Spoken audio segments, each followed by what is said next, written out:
Assalamualaikum warahmatullahi wabarakatuh. Shalom. Om Swastiastu. Namo Buddhaya. Dan salam kebajikan. Kami dari kelompok 1. Perkenalkan, nama saya Sindita Intan Maulani, NIM 2109102020006. Perkenalkan, nama saya Alfiatu Safira dengan NIM 2102101040035. Dengan saya Stefani Rahel Putri Sirait dengan NIM 210-110-301-048. Perkenalkan, nama saya Muhammad Arka Maulana dengan NIM 210-110-40-1110. Perkenalkan, nama saya Imam Fauzan dengan NIM 2108101020074. Indonesia merupakan salah satu negara yang telah terpapar virus COVID-19 sejak 2 tahun yang lalu, lebih tepatnya tanggal 2 Maret 2020. Dengan adanya virus ini, memunculkan kebijakan pengadaan dan pemberian vaksinasi dalam penanggulangan COVID-19, sebagaimana telah dikeluarkannya Perpres nomor 99 tahun 2020 dan Permen Kesehatan nomor 10 tahun 2021. Setiap warga negara wajib melakukan vaksinasi untuk mendapatkan perlindungan kesehatan dan pencegahan penularan COVID-19. Hal ini sesuai dengan penerapan Pancasila, sila yang kedua yaitu kemanusiaan yang adil dan beradab, dan sila yang ketiga yaitu persatuan Indonesia. Namun, setelah pemberian vaksin dosis 1 dan 2 dilakukan, dilanjutkan dengan pemberian dosis lanjutan atau booster yang hanya diperuntukkan bagi tenaga kesehatan. Akan tetapi, terjadi penyelewengan terkait pendistribusian vaksin booster, yaitu vaksin dilakukan kepada non-tenaga kesehatan. Dengan kejadian seperti ini dapat memicu terjadinya korupsi dalam memperjualbelikan vaksin booster secara ilegal kepada publik. Hal ini yang menjadi permasalahan awal ketetapan booster pada akhir tahun 2021. Untuk menghentikannya, pemerintah mengambil tindakan dengan mengeluarkan surat edaran dari Kementerian Kesehatan terkait pemberian vaksinasi COVID-19. Dosis lanjutan booster akan diwajibkan untuk umum secara gratis agar tidak ada lagi oknum yang memperjualbelikan vaksin booster secara ilegal. Akan tetapi, kebijakan ini mendapatkan permasalahan baru pada saat pelaksanaannya di lapangan. Yang ramai diperbincangkan akhir-akhir ini adalah sebagian besar tanggapan kontra masyarakat Indonesia yang tidak setuju dengan adanya pemberian vaksinasi booster ini.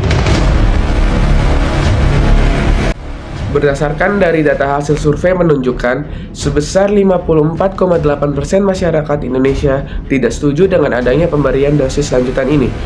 Hal ini disebabkan lantaran pemberian vaksin dosis 1 dan dosis 2 yang belum merata ke seluruh lapisan masyarakat Indonesia. Hal ini dapat dilihat dari data penerima vaksin dosis 1 dan dosis 2 yang belum mencapai 100% masyarakat Indonesia.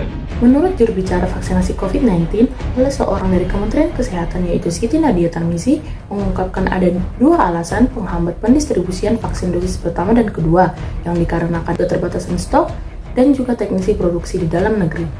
Tanggapan kontra dari masyarakat ini semakin menjadi saat adanya kebijakan terbaru dari pemerintah yang mewajibkan vaksin booster sebagai syarat mudik Lebaran tahun 2022. Tidak setujunya masyarakat dengan kebijakan ini didukung oleh anggota DPR dari fraksi Demokrat yang menilai sangat berat untuk dipenuhi oleh masyarakat umum. Jika persyaratannya harus booster dulu baru bisa mudik, seharusnya rencana ini dibatalkan saja. Vaksin pertama saja belum beres. Masa rakyat diharuskan booster sebagai syarat perjalanan, kata Irwan.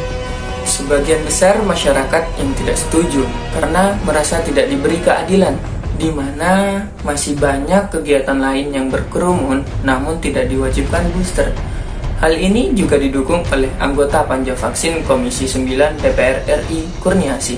Vaksin booster sebagai syarat mudik ini tidak adil karena banyak kegiatan yang berkerumun tidak mensyaratkan vaksin booster. Misalnya nonton konser musik, nonton MotoGP, liburan tahun baru, apakah ada syarat vaksin kedua dulu? Kebijakan ini tidak adil kalau dijadikan syarat untuk mudik. Kasihan, masyarakat sudah 2 tahun tidak pulang kampung, ungkapnya. Kebijakan pemerintah dalam menanggulangi COVID-19 ini memang sangat penting demi mencegah penularan dan mencegah memakan korban lebih banyak lagi. Akan tetapi, pelaksanaannya yang harus diluruskan kembali. Solusi yang paling sesuai adalah dengan menambah tenaga pendistribusian vaksin lebih banyak untuk menjangkau seluruh lapisan masyarakat dan harus disamaratakan tanpa terkecuali selama memenuhi kriteria untuk divaksin. Sehingga penerima dosis vaksin di Indonesia dapat merata. Kebijakan wajib vaksin booster saat akan melakukan mudik lebaran tahun ini juga sangat penting. Akan tetapi, masih diperlukan peran pemerintah dalam memberikan pengertian kepada masyarakat yang tidak setuju dengan adanya aturan ini. Selain itu, pemerintah juga tidak seharusnya membeda-bedakan. Dalam artian, segala kegiatan berkerumun selain mudik juga harus tetap diwajibkan untuk booster, agar seluruh lapisan masyarakat merasakan yang namanya rasa keadilan. Sebagaimana telah tertuang dalam penerapan nilai Pancasila yang kelima, yaitu keadilan sosial bagi seluruh rakyat Indonesia, dan pembukaan UUD 1945 pada alinea keempat tentang cita-cita untuk melindungi segenap bangsa Indonesia dapat terwujud, terutama dalam melindungi segenap bangsa Indonesia dari sisi kesehatan. Vaksinasi booster juga harus diimbangi dengan menerapkan protokol kesehatan yang ketat agar tidak ada lagi lonjakan kasus COVID-19 di Indonesia. Terima kasih telah menyimak presentasi dari kami. Kami dari kelompok 1 izin pamit undur diri. Wassalamualaikum warahmatullahi wabarakatuh.